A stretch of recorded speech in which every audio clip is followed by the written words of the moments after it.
I'm sitting on the S125 with the most beautiful family of elephants, and there's two really cute youngsters in the herd. Now, I actually arrived in Kruger 3 days ago, and in this short period of time, I've seen everything from gigantic elephants to tiny little chameleons, some of the most incredible bird behavior that I've ever filmed, as well as plenty of predators.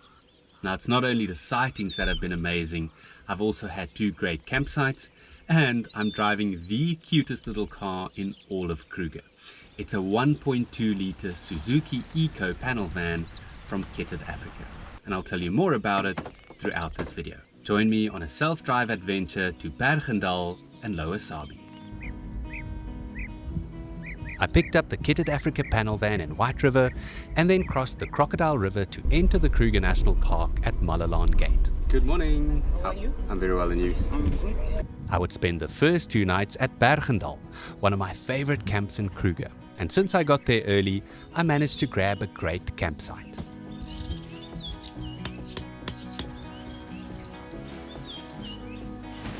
This little van is incredibly well kitted, and I literally only had to bring my own clothes, toiletries and food. As soon as I had set up camp, it was time for my first game drive. It's about 1:30 and I'm heading out on my first game drive. Now it's mid-October, so right at the end of the dry season, so the veld is still very dull, but visibility is very good. Now, I don't know whether you can see on my sweaty t-shirt, but it is very hot and humid today. But I thought, you know what, let me head out there and maybe I find some thirsty elephants at a waterhole, or if I'm really lucky, a lazy leopard resting up in the shady branches of a big tree. I took the S110 gravel road to the nearby Machulu waterhole, and before I could even reach the water, I had my first Big 5 sighting, a herd of elephants resting under a tree. They were fanning their ears to cool themselves down in the sweltering heat, and if you look closely, you'll see that some of the tiny calves even took a nap between the older one's feet. Before I knew it, I was surrounded by elephants.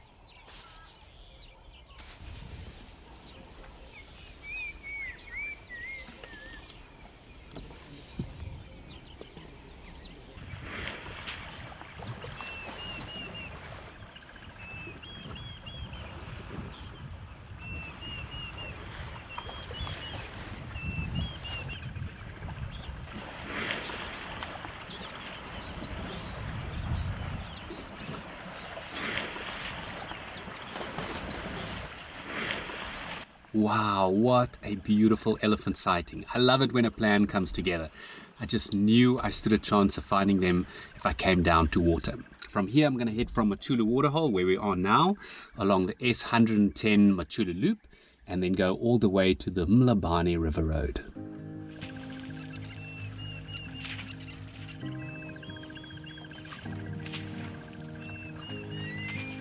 As the elephants moved off, so did I.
Just before 4 o'clock, I turned onto the S118, which runs along the breathtakingly beautiful Mlabane River Road.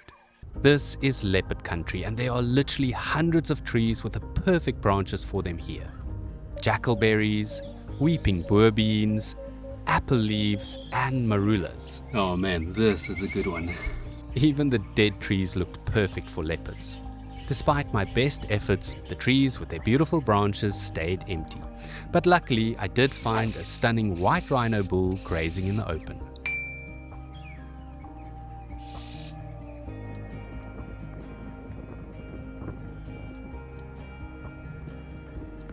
While I still fantasized about a leopard in a tree, the sun dipped behind the horizon.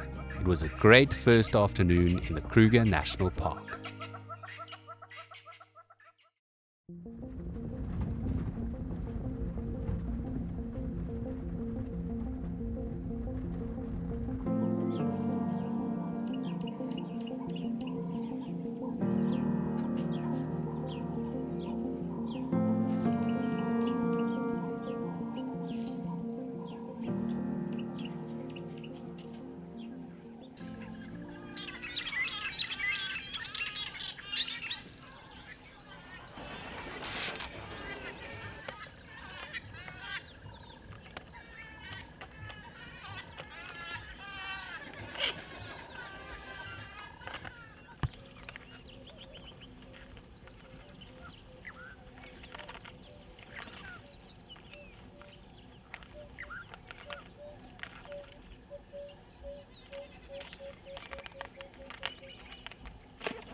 Wow, that was the most incredible bird encounter. There must have been about 10 trumpeter hornbills, and they were flying all over the place, carrying sticks around, fighting as well, and there's nobody else around. Amazing. Not far from there, I found a playful family of vervet monkeys.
The rest of the morning was very quiet, but little did I know that my luck would change in a big way that afternoon. When it got too hot, I headed back to Berg-en-Dal and the comfort of my campsite. And for the first time, I took a moment to appreciate just how awesome the Kitted Africa panel van is. It's less than 2 Safari Experts long and just about as tall as well. It has a 50-litre National Luna fridge in the front and a drawer with 6 crates in the back. Each crate is carefully labeled so you know exactly what's inside.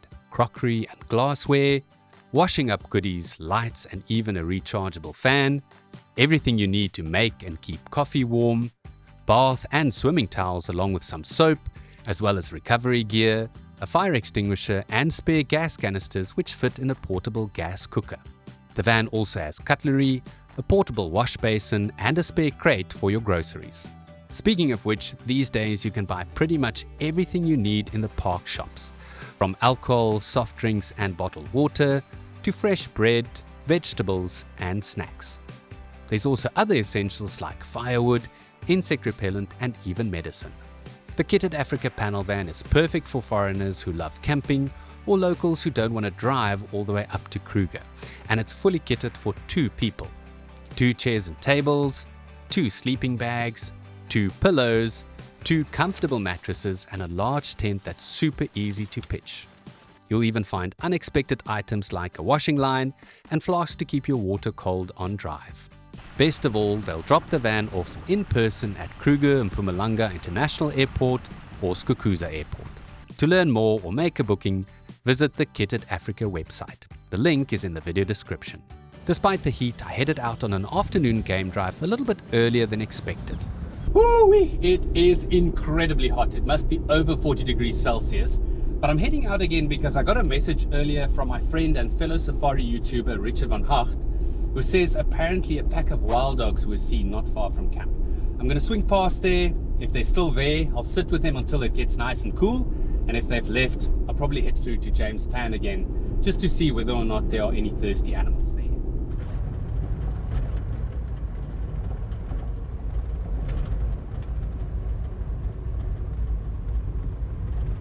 So I've turned off on the S21 Timfanene loop, and apparently those dogs were sighted 2.3 kilometers up the road.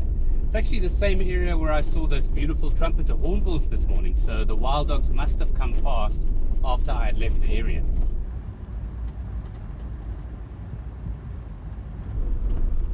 Okay, so this is the area where the dogs were left this morning. We can actually see the vehicle tracks crisscrossing the road. Oh, I found the dogs. Found the dogs. Right.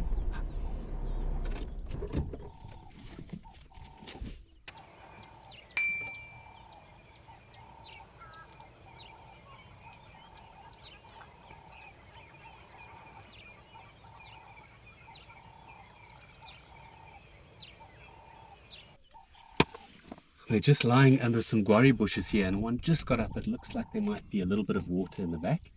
But I think I'm just going to sit tight for a while and see whether or not they get active. Thanks so much, Richard.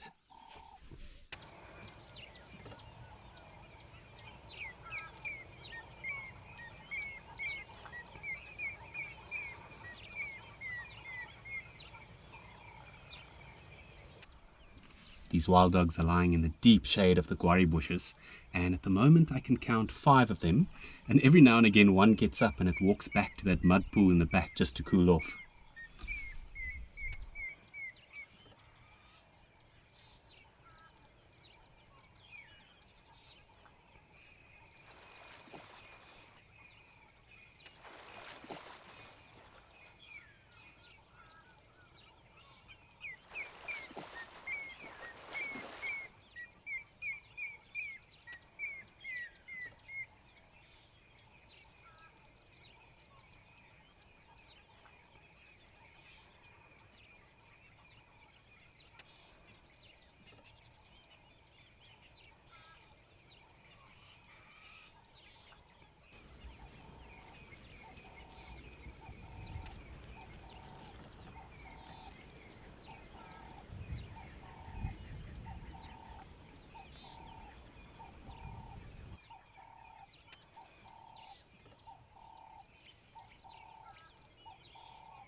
Wow, what an incredible way to end a very, very hot day. I'm going to head back to camp now, slowly start packing up because tomorrow morning I head for Lower Sabie.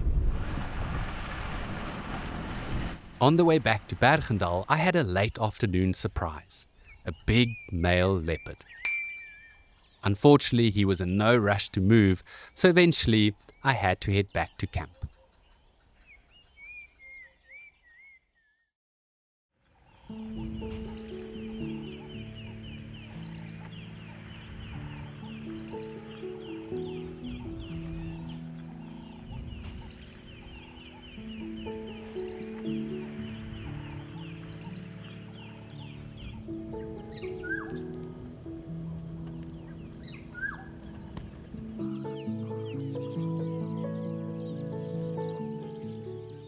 I love the area around Berg-en-Dal, and the past couple of days in this hilly section of the park have been nothing short of magical.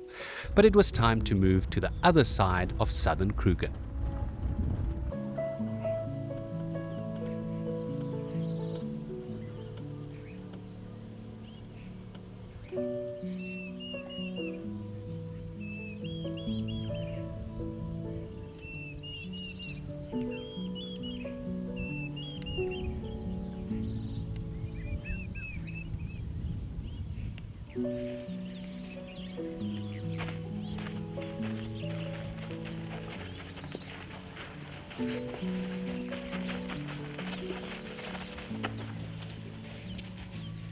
It's 10 past 7 and I'm driving east on the S25 and the clouds have just rolled in. It's actually colder now than it was when I left camp at 5:30 this morning, and it's perfect weather for big cats. My words weren't even cold yet when I spotted something in the distance. A big male lion.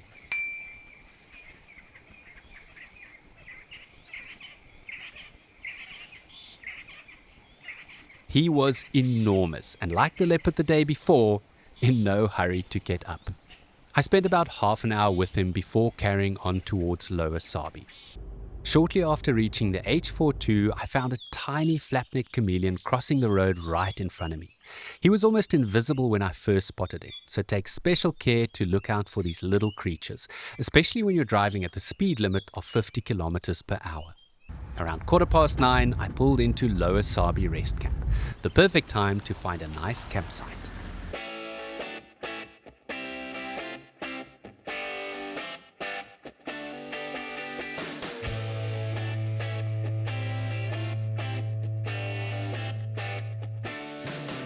Because I got there nice and early, I got a beautiful stand under a weeping boerbean at Lower Sabie.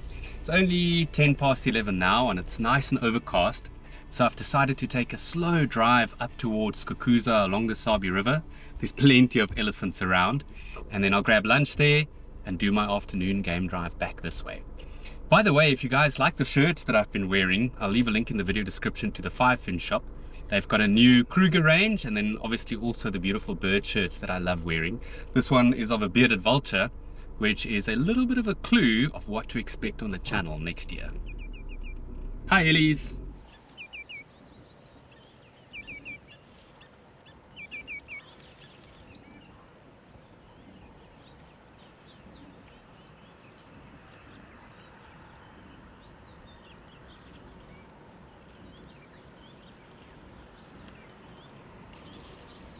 Just before midday, I found some sleeping lions, but because of all the cars there, I left in a hurry.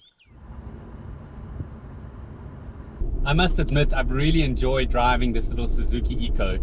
It's so small, which makes it very easy to get through a traffic jam, and you also sit surprisingly high, a lot higher than I thought you would, which is obviously great for visibility. Just up the road, there was another traffic jam, but this time on the other side of the Sabi River, and they were looking at more lions. It was hot and they were very far away, but I enjoyed seeing them out in the open like this. Eventually my empty belly got the better of me, so I turned around and headed for Nkushli picnic site to grab some lunch and plan my route back to Lower Sabie. Much to my delight, the Kitted Africa panel van had some empty containers in the back, so I could pop my leftover pizza slices in the fridge for later that evening. If you ask me, it's all in the details. They even include an Instax camera in the cubbyhole, so you can snap some memories along the way. Something that was surprisingly fun and a delightful addition to an already amazing experience.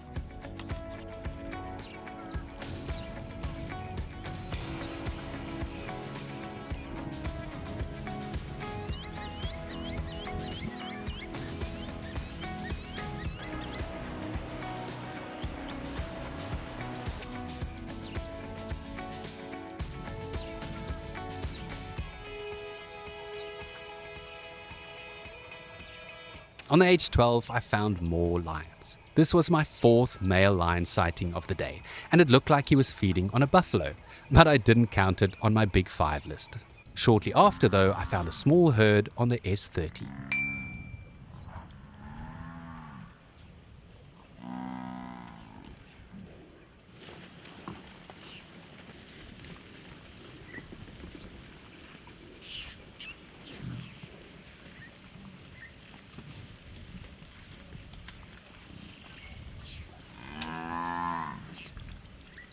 I've now seen 6 of the magnificent 7: leopard, lion, elephant, rhino, buffalo, and even wild dogs.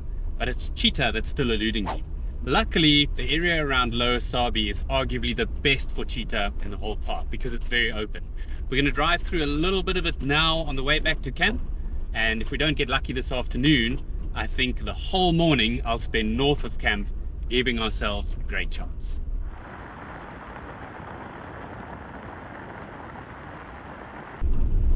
There's some cars up ahead and I see a long lens out.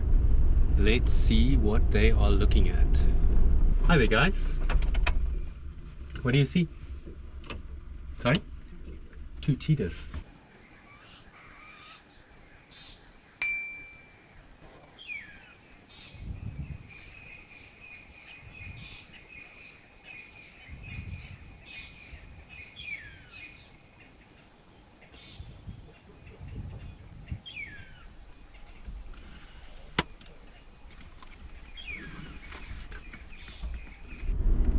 How amazing is that? All 7 done and dusted in 2.5 days. It just shows you, if you give it a chance, the Kruger National Park can deliver. Now I know those cheetahs were very far away, but it's still a win. And I'd actually taken another road and then something told me turn around, and I came back and I took this way and there they were. Unbelievable. Now I think tomorrow my goal will be to try and get better sightings of leopard or cheetah, because both those of the spotted cats were really far away. But what an amazing way to end, what's this, day 3? Love it. And just when you think you've seen it all, Kruger dishes up another surprise. It was another creature that loves the open plains, a black-bellied koran calling on top of a termite mound.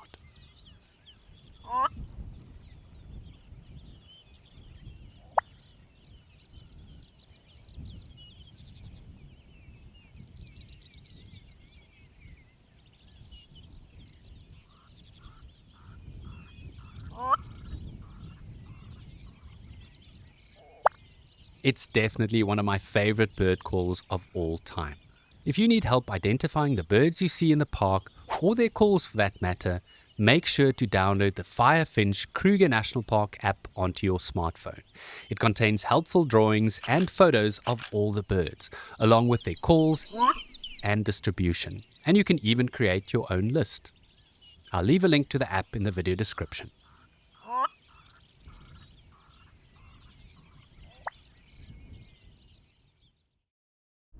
I'm one of the first people out of camp, and it is a beautiful overcast morning. Let's hope it stays nice and cool, because yesterday was just so hot and it meant that a lot of the animals were very inactive.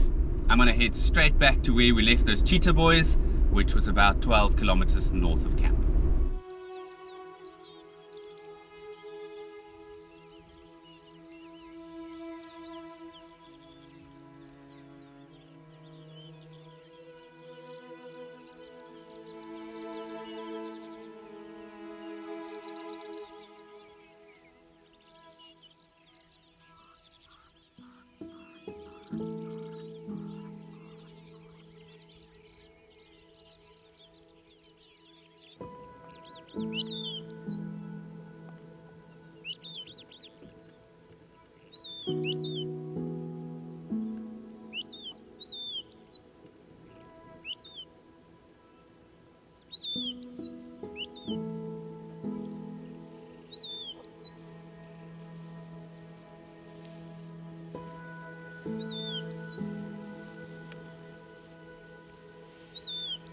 The plains north of Lower Sabie were teeming with general game and elephants, but the cheetah boys were nowhere to be found. So I turned back and drove past camp towards Kruger. Maybe I'd have better luck with leopards along the river. After 3 days of scanning trees, one of them had a leopard in it.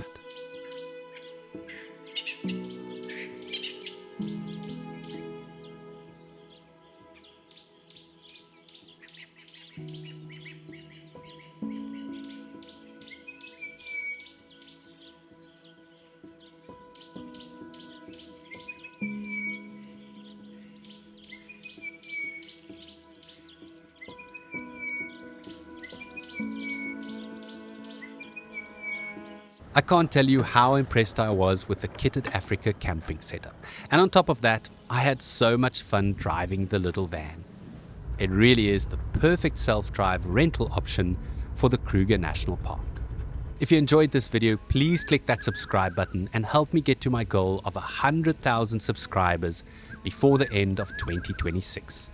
And remember that you can also support the channel on Patreon by following the link in the video description. My patrons are nature-loving people from all over the world who make small monthly donations in return for rewards like early access to my videos, behind-the-scenes footage, and mentions in the video like Simon Wakenshaw. Until next time,